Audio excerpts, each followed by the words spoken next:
Bonjour Laurence et merci d'être avec nous ce soir.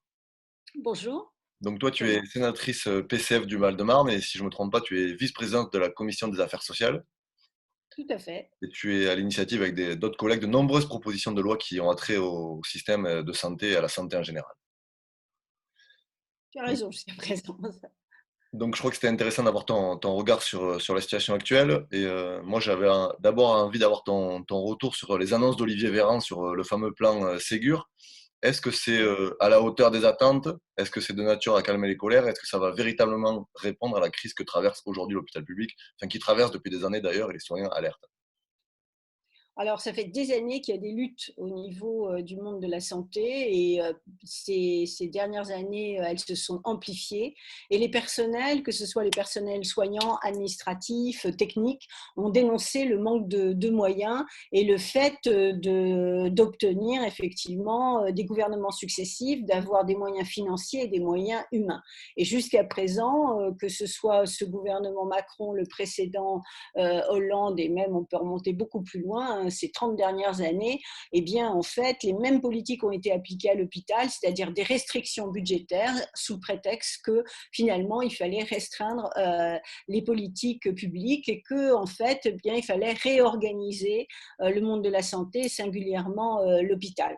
Donc il y a eu énormément de manifestations, beaucoup de batailles et nous au niveau du groupe communiste, républicain, citoyen et écologiste au niveau du Sénat et avec nos collègues de l'Assemblée nationale, le groupe GDR, on s'est bagarré pour, notamment au moment du vote du budget de la sécurité sociale, obtenir qu'il y ait des moyens importants qui soient dégagés. Et à chaque fois, il y avait les mêmes discours, les mêmes refus en disant que non, ce n'était pas nécessaire. Et il y a eu, notamment avec la ministre Agnès Buzyn, des tas de plans pour restructurer l'hôpital, mais à chaque fois avec la même optique, c'est-à-dire réduire le nombre d'établissements, alors en créant des groupements hospitaliers territoriaux, fermer des lits et surtout ne pas embaucher le personnel, mais au contraire lui demander de travailler plus, de renoncer à ses congés, à ses RTT pour à chaque fois exercer une pression et finalement dégrader les conditions de travail et donc dégrader les conditions de soins. Et là, je ne parle pas seulement donc d'il y a une trentaine d'années. Je parle là, par exemple, du budget que nous avons eu à examiner en 2020. Là, il y a eu plus de 4 milliards qui ont été rognés au niveau du budget de la sécurité sociale, 4,2 milliards exactement, dont 1 milliard de moins pour l'hôpital. Donc on voit bien là que ce sont ces choix-là qui ont conduit notre système hospitalier à bout, qui ne tient d'ailleurs debout que grâce à l'engagement des personnels. Alors évidemment, comment dirais-je, les déclarations de Véran, elles peuvent paraître intéressantes. Pour la première fois, il y a une petite musique qui dit on va augmenter finalement les salaires. Mais moi, c'est une petite musique qui est refusée dans l'hémicycle depuis bien longtemps parce qu'à chaque fois que j'ai porté avec mon groupe la nécessité d'augmenter le salaire des personnels, ça a toujours été refusé.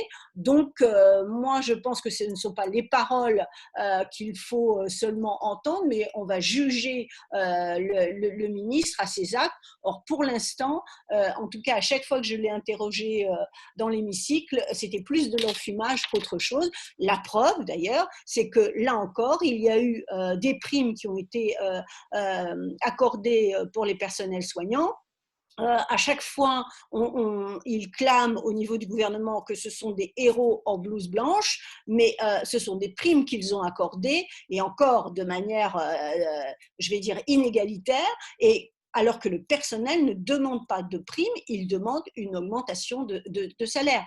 Si je prends par exemple uniquement les infirmières, il faut savoir que les infirmières en France gagnent moins que les infirmières au niveau de l'Europe et au niveau de l'Organisation de la coopération et du développement, l'OCDE. Hein. Donc, 22e rang, donc sur 33 pays. Donc, on voit bien là qu'il y a quelque chose qui ne va pas. Il faut augmenter les salaires et il faut embaucher. Ça, c'est vraiment le b.a.-ba qu'il faut changer en matière sanitaire.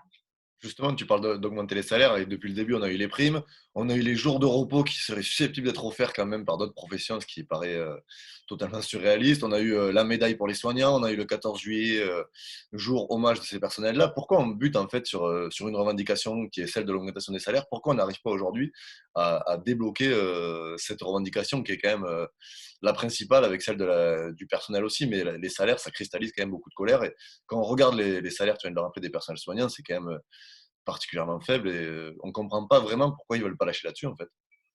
En fait, on est dans une logique ultralibérale qui fait, comme je l'ai dit au début, ça rejoint le début de mon propos, c'est-à-dire qu'il faut rogner sur toutes les politiques publiques. Donc, on va rogner sur les salaires, comme on va rogner au niveau du budget de la sécurité sociale, mais pas pour tout le monde. Par exemple, depuis des dizaines d'années, mais ça s'est amplifié avec le gouvernement Macron, il y a une envolée des exonérations de cotisations patronales. Or, c'est ce qui fait finalement le budget de la sécurité sociale. Le budget de la sécurité sociale, il n'est pas là où on en est parce que finalement il y aurait trop de dépenses, c'est parce qu'il n'y a pas suffisamment de recettes et que les cadeaux sont faits toujours pour les mêmes, c'est-à-dire pour les actionnaires, pour ceux qui finalement possèdent le plus. Alors effectivement, c'est complètement indécent parce que les premiers de corvée, on les a vus, les premiers de corvée, ce sont pendant cette période de pandémie, ce sont les personnels soignants, ce sont les caissières, ce sont les éboueurs, ce sont toutes celles et tous ceux, les agentes et les agents des collectivités territoriales, avec une très grosse majorité, je dois dire, de femmes. Et c'est à cela qu'on demande des sacrifices. Et on demande aussi une solidarité au niveau finalement des salariés, mais on ne va pas demander une solidarité au niveau des plus riches. Quand nous, par exemple, on demande à ce qu'il y ait le rétablissement de l'impôt sur la fortune, eh bien c'est 4 à 5 milliards quand même. C'est pas rien du tout. On nous dit ah non, c'est pas la bonne solution. Quand on dit il faut arrêter les exonérations de cotisations parce que ça va renflouer les caisses de la sécurité sociale, donc ça va permettre d'embaucher, ça va permettre de faire tourner les services et d'augmenter les salaires, on nous dit ah non, ça n'est pas possible. Donc ce sont des choix qui servent toujours les mêmes et qui assèchent nos services publics et qui exploitent toujours plus finalement les salariés. C'est comme si en fait on les pressait comme des citrons et puis moi j'entends quelque chose qui m'inquiète, c'est-à-dire les membres du gouvernement, le Premier ministre, le président de la République, le ministre de la Santé qui disent finalement mais l'hôpital a tenu. Mais attention, halte là, l'hôpital a tenu, je l'ai dit, grâce à l'engagement des personnels, mais l'hôpital, il a tenu parce qu'il y a eu le confinement. Parce que s'il n'y avait pas eu le confinement, l'hôpital ne pouvait pas tenir.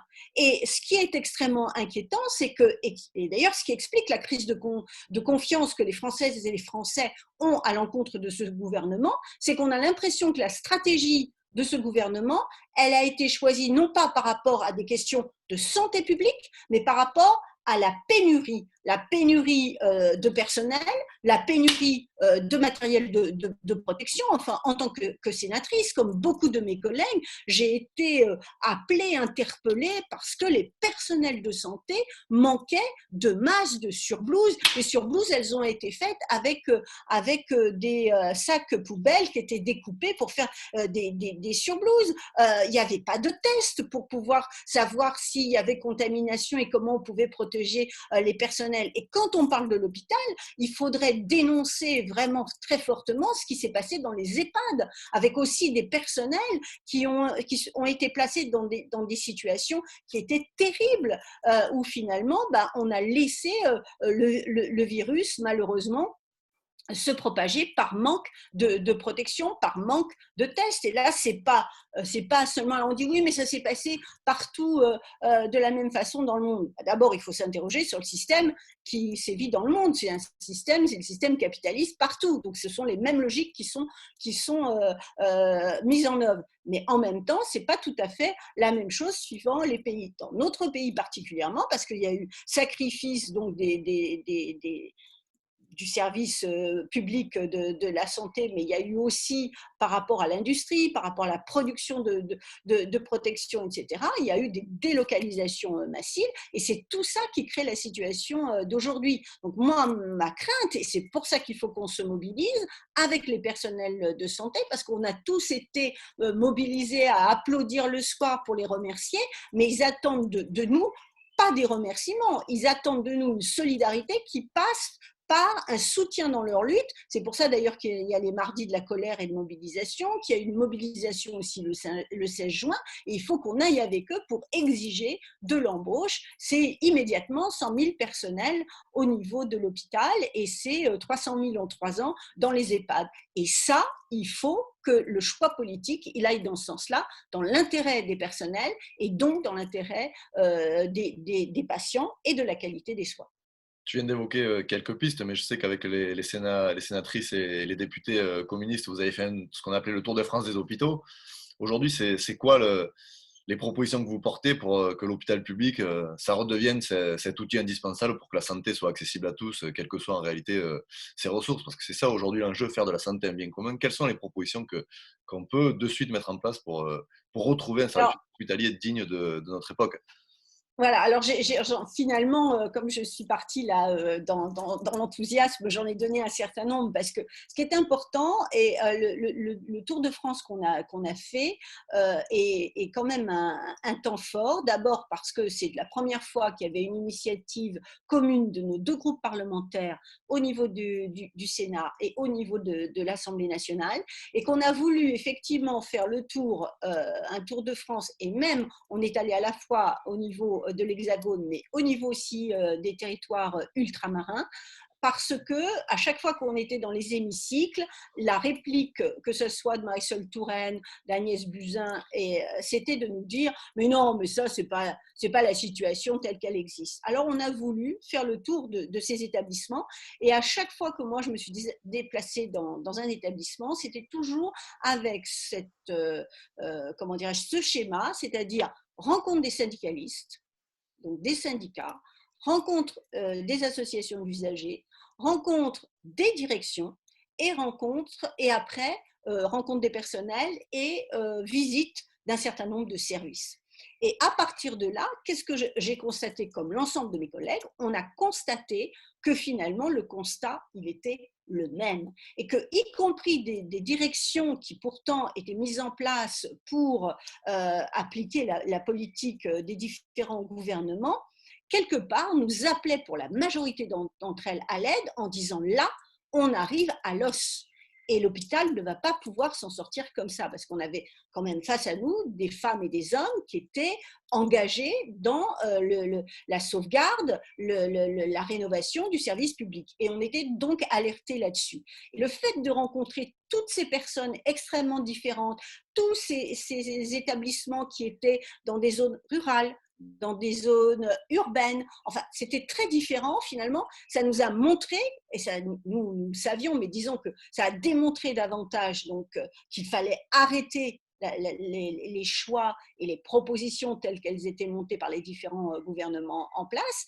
Et ça nous a permis d'élaborer avec les acteurs et les actrices de terrain des propositions. Et c'est de là que nous avons donc porté, nous avons sorti une quarantaine de mesures, d'ailleurs ça s'appelle 40 mesures d'urgence, hein, que nous avons donc déposées en octobre 2019 et que nous avons déposé au ministère de la Santé et donc donné à Agnès Buzyn. Et là, en fait, c'est un peu quelque part une boîte à outils parce que c'est là que nous avons un certain nombre de propositions, donc concernant les ouvertures de lits, l'embauche du personnel, des plans de formation, de l'argent pour l'obtenir avec j'ai dit l'arrêt des exonérations, la suppression de la taxe sur les salaires, c'est 4 à 5 milliards d'euros également que pourrait récupérer l'hôpital. Donc à chaque fois qu'on a avancé des mesures, on a toujours avancé des mesures de financement, mais qui ne vont pas bien sûr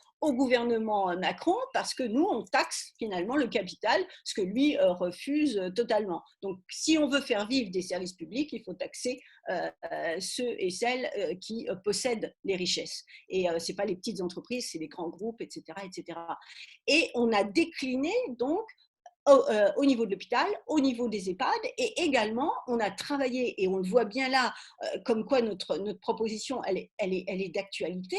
Ça fait des années qu'au niveau des groupes communistes, nous portons la revendication d'un pôle public du médicament et de la recherche, et c'est aussi dans nos mesures d'urgence, et c'est aussi des propositions de loi que nous avons déposées et à l'Assemblée nationale et que nous allons déposer également au Sénat, parce que c'est un élément aussi qui est fondamental si on veut éviter les pénuries et si on veut aussi la mainmise des grands labos sur tout ce qui est médicaments. Et on a vu là, lors de cette pandémie, qu'il y avait un manque criant également au niveau des médicaments. T'as un De peu devancé certains. ma question, mais justement, on a vu avec Sanofi ce qui s'est passé sur le fait que l'annonce scandaleuse où ils disent qu'ils réservent la primauté en cas de vaccin s'il est trouvé aux États-Unis. C'est un peu le symbole quand même d'une santé qui est régie uniquement par les lois de l'argent. Tu as parlé d'un pôle public du médicament et de la recherche. Comment ça pourrait se caractériser? Comment ça peut se mettre en place? Alors déjà, je veux quand même dénoncer, comme tu l'as fait, Sanofi. Moi, je trouve que c'est absolument indécent. Justement, quand on appelle à la solidarité, quand on a vu pendant cette pandémie, justement, des solidarités extraordinaires au niveau du monde de la santé, mais dans nos communes, avec des associations, avec des élus qui ont été sur le terrain, qui ont participé à la distribution de l'aide alimentaire, qui ont fait des choses extraordinaires, je trouve que Sanofi, là, c'est scandaleux et indécent. C'est-à-dire que c'est quand même une grande boîte, pas une petite boîte, qui bénéficie environ chaque année de 150 millions d'euros de crédit impôt recherche. Donc c'est de l'argent public. Et ça veut dire à peu près qu'en 10 ans, hein, c'est plus d'un milliard d'euros. Or, ce crédit impôt recherche, il est donné à Sanofi sans aucun critère finalement. Et parallèlement, qu'est-ce qu'a fait Sanofi pendant tout ce temps-là? Eh bien, il a licencié. Il y a eu depuis une dizaine, depuis 2008 exactement, il y a eu plus de 4500 emplois qui ont été supprimés à Sanofi. C'est-à-dire que finalement, ils ont là aussi, ils ont délocalisé pour aller dans des pays à moindre coût.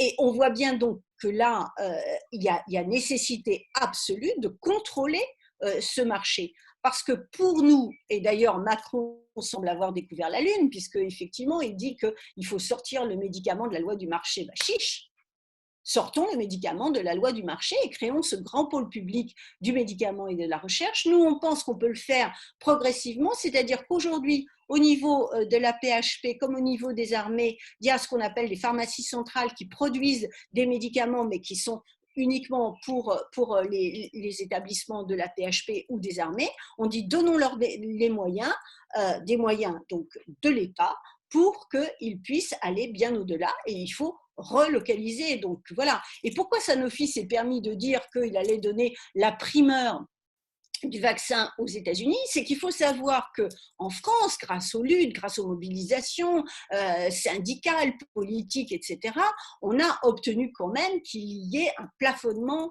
notamment des prix des médicaments. Donc, les États-Unis, comme il n'y a pas ce système-là de régulation, si je puis dire, eh bien c'est beaucoup plus rentable de vendre aux États-Unis que de vendre à un pays comme la France. D'où ces propos. C'est pourquoi il faut être extrêmement intransigeant envers des labos comme Sanofi pour exiger que tout n'est pas marchandise, et le médicament n'est pas une marchandise, ça fait partie du bien commun. Un dernier sujet que j'aimerais aborder avec toi, c'est la question du Brésil, parce qu'on a effectivement, au cœur de cette crise, on a beaucoup regardé les États-Unis, parce qu'on connaît la communication du président et son omniprésence. Mais tu es président du groupe interparlementaire d'amitié franco-brésilien, si je ne me trompe pas. Et donc, tu t'es beaucoup investi dans ces questions-là, notamment pour la libération de Lula, la lutte des droits sociaux, la lutte des femmes au Brésil, des minorités. Aujourd'hui, comment le Brésil traverse cette crise avec le président d'extrême droite que l'on connaît et ses sorties médiatiques qui sont clairement hyper dangereuse pour la santé de la population brésilienne. Alors, je vais l'aborder, il n'y a pas de souci. Je veux juste peut-être reformaliser quelque chose sur lequel je n'ai pas suffisamment insisté dans les propositions.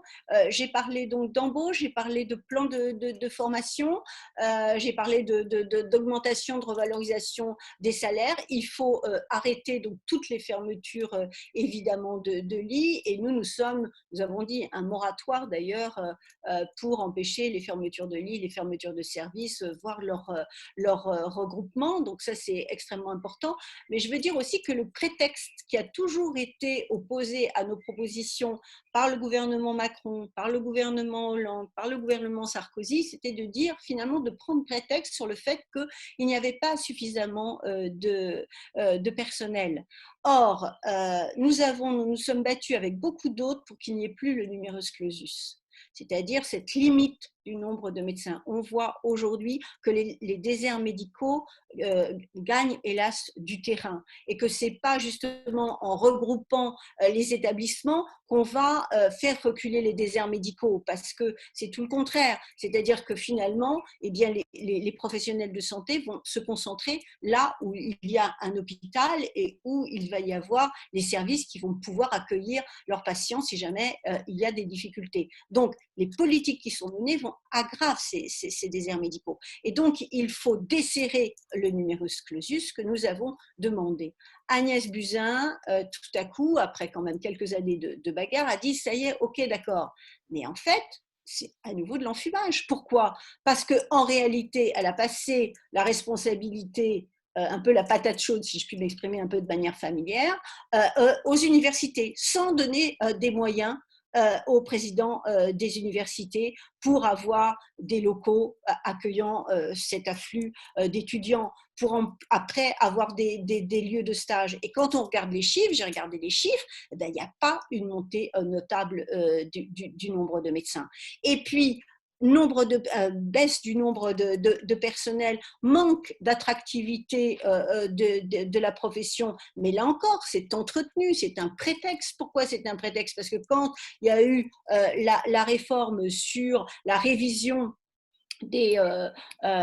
comment dirais-je, la fonction hospitalière, qu'est-ce qui s'est passé? Nous avons demandé à ce qu'il y ait une revalorisation de cette fonction hospitalière, mais pas du tout.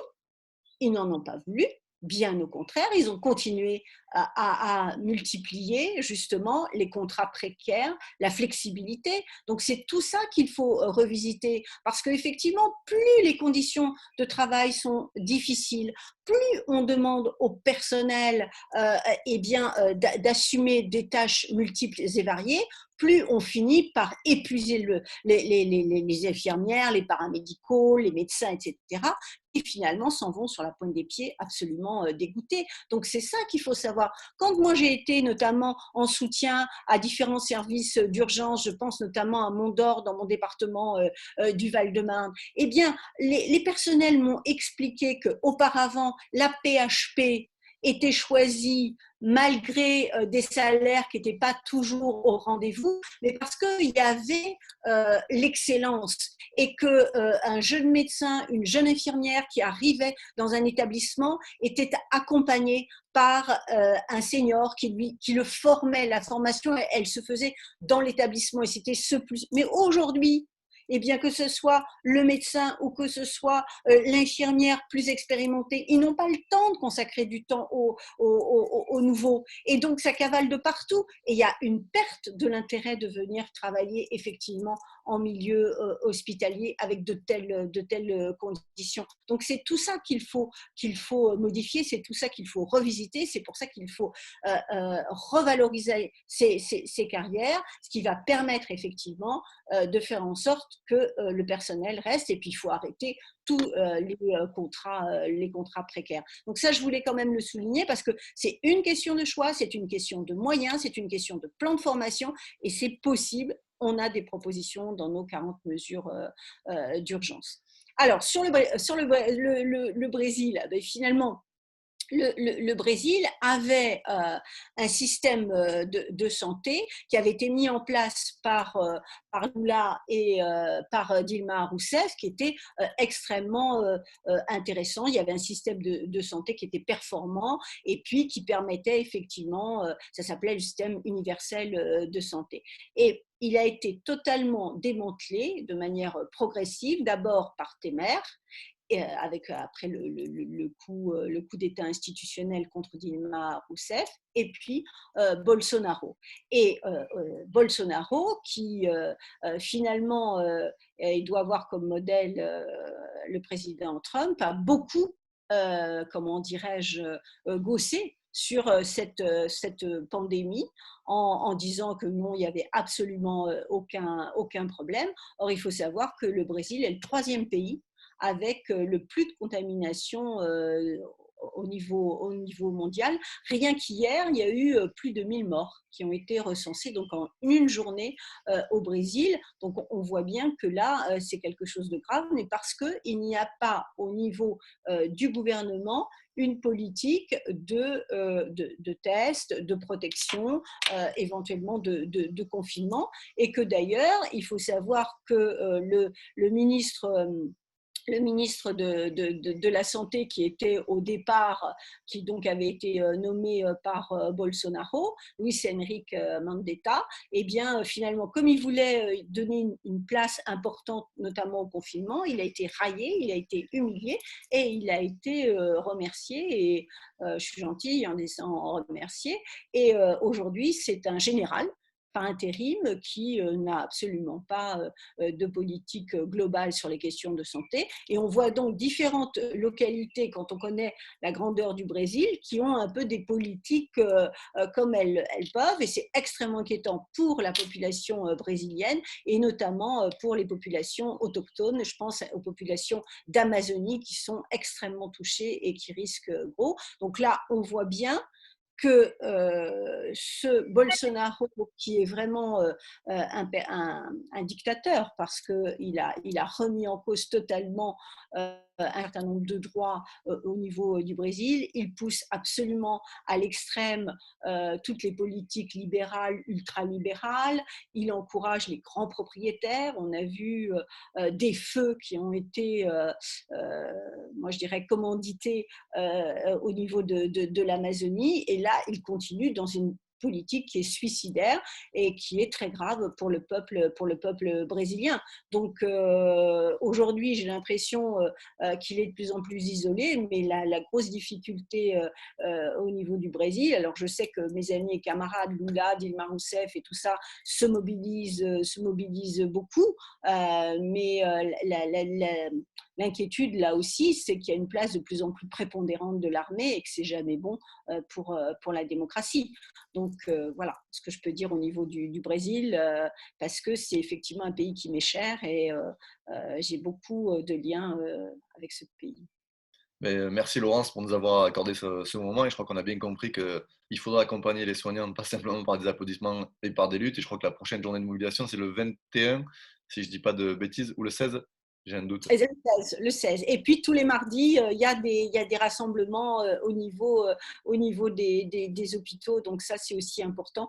Puis je crois que c'est aussi important pour celles et ceux qui nous écoutent ce soir, eh bien de bien surveiller leurs parlementaires respectifs, parce que on entend chacun et chacune dire que le jour d'après ne veut pas être comme celui d'avant. Mais ça veut dire que quand il y a un budget à voter, eh bien, il faut pas voter un budget austéritaire pour la santé, pour l'hôpital, mais il faut accorder des moyens. Or, malheureusement, j'ai l'impression que ça va être vite oublié si on n'est pas extrêmement vigilant, très mobilisé et rassemblé contre ces politiques qui ont mis à mal notre système de santé. Mais écoute, merci Laurence, et bon courage dans ce combat qui va continuer pour sauver et développer un service public hospitalier de haut niveau. Merci Thomas, à très bientôt. Au revoir.